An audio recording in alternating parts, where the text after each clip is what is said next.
पूर्व पालक मंत्री यशोमतीताई ठाकुर, पूर्व पालक मंत्री डॉक्टर सुनील देशमुख, पूर्व महापौर विलास इंगोले, पूर्व विरोधी पक्ष नेते बबलू शेखावत, हाजी नज़ीर खान बीके, एडवोकेट शोएब खान और आसिफ तवक्कल, साथ ही अन्य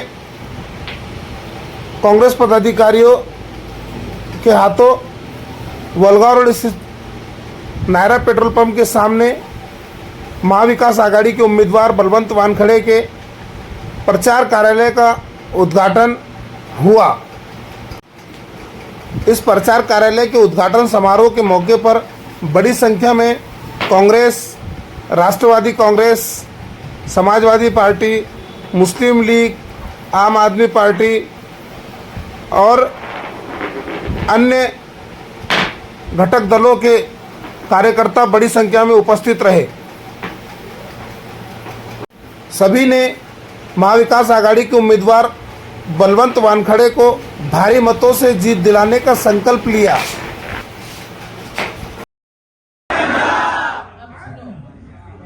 अब आयारे पंजा यदि करना होगा तो जो अभी सुनील दादा ने आपको परसेंटेज बताया उसके ऊपर गौर करना पड़ेगा।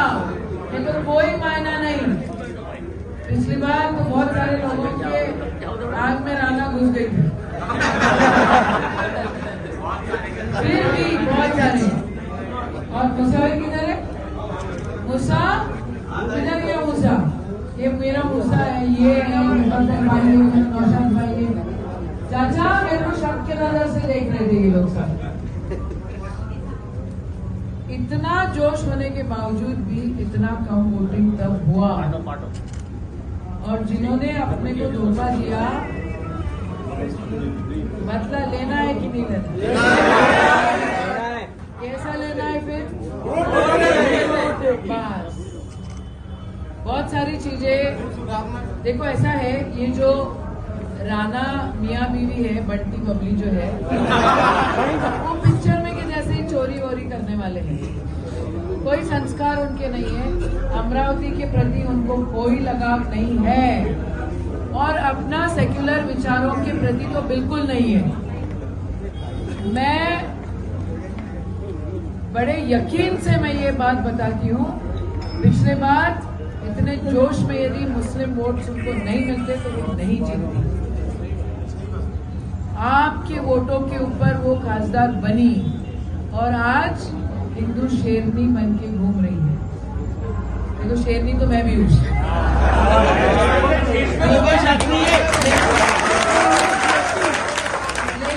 लेकिन मेरे लिए मेरा संविधान और मेरा सेक्युलर विचार, मेरा देश अहम रखता है राजनीति के ऊपर।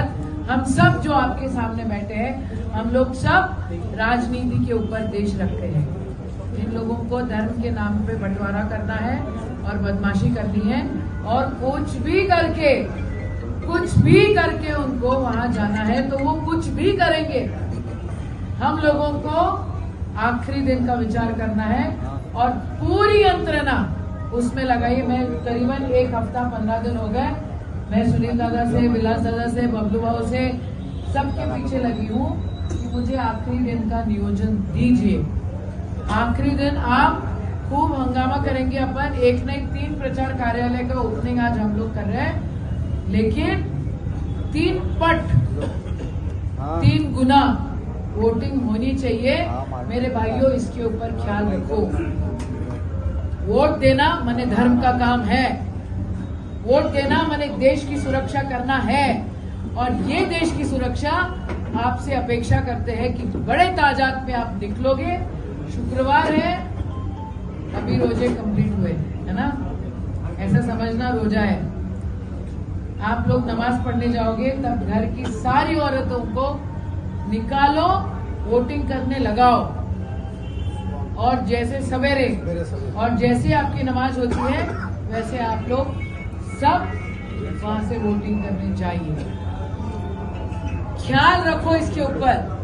आज यदि हम लोगों ने गलती की तो 5 साल के बाद में इलेक्शन होंगे या नहीं होंगे इसका कोई पता नहीं। इसलिए धर्म का काम हमें करना है और वोट देश के लिए देना है। इतना आप ध्यान में रखिए, इतनी गुजारिश करती हूँ और मेरा भाषण कंप्लीट करती हूँ। जिसमें ये सीधा कहा जा रहा है कि अगर हमने इस वक्त गलती की तो समझ लो कि इसके बाद हमको ना तो वोट देने का अधिकार रहेगा, ना ही हम यहाँ इस देश के अंदर हम जी पाएंगे। तो इसलिए ये चुनाव ये सिर्फ हमारे अस्तित्व का नहीं बल्कि हमारी आने वाली नस्लों के मुस्तकबिल का सवाल है।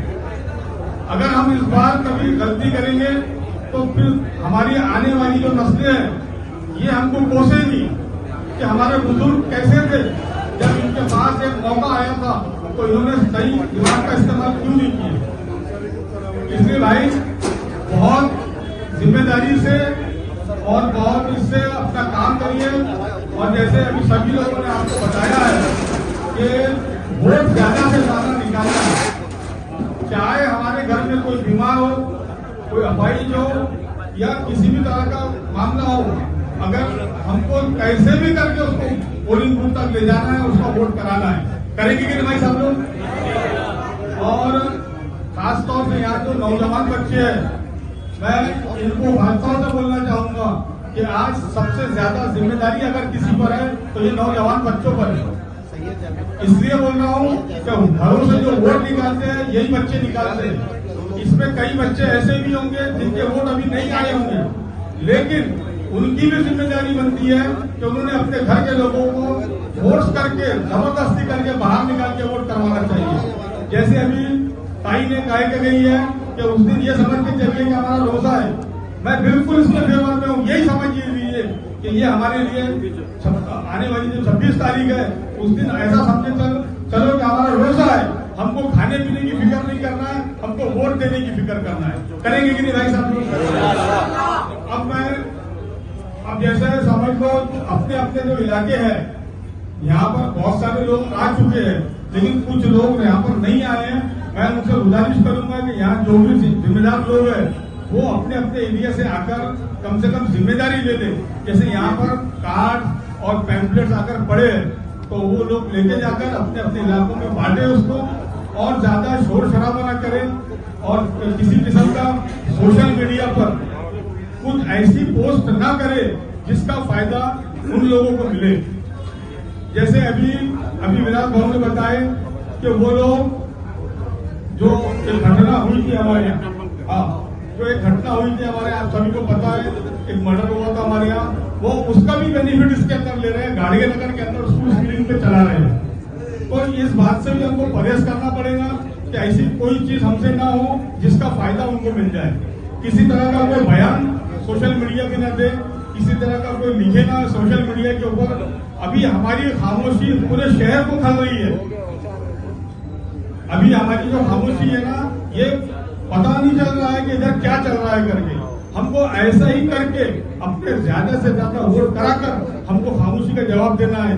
और आने वाले 26 तारीख को हर आदमी ने ये सोचना चाहिए कि मैं खुद बलवंत मान खड़े हूँ, बलवंत मान खड़े बनकर बाहर निकलिए इंशाअल्लाह। देखिए अल्लाह ने वादा किया है खाना खिलाने का, खाना हमारे सामने आता है। क्या खाना उठकर मुंह में आता है? क्या खाना हमको हाथ से खाना पड़ेगा। अल्लाह ने इंतजाम कर दिया है हमारा, 26 तारीख को अल्लाह ने मौका दे दिया है।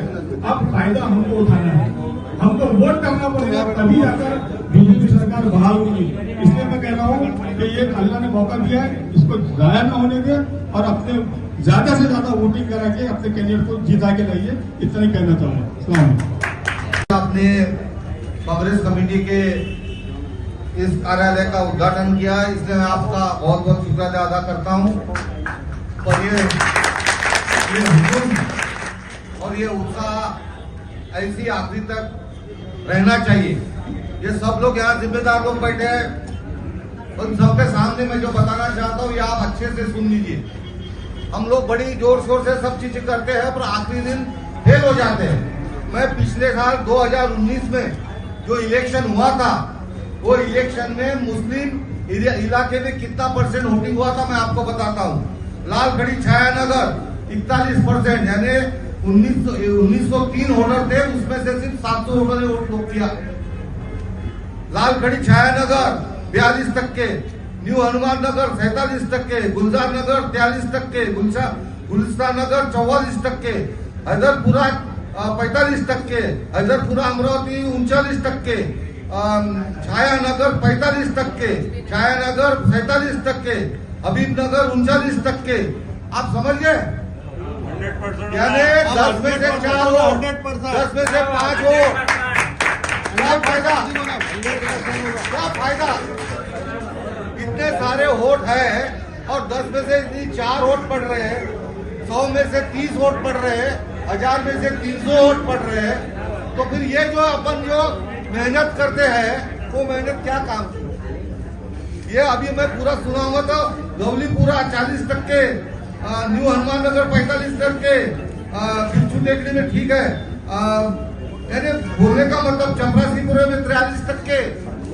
जहां जहां हम लोग हैं वहां अभी उसमें गड़बड़ भी कैसी होगी? देखो जमील कॉलोनी में जो अपना इलेक्शन का ये है पोलिंग सेंटर है, वहां 36,000 वोट डाल दिए इन्होंने।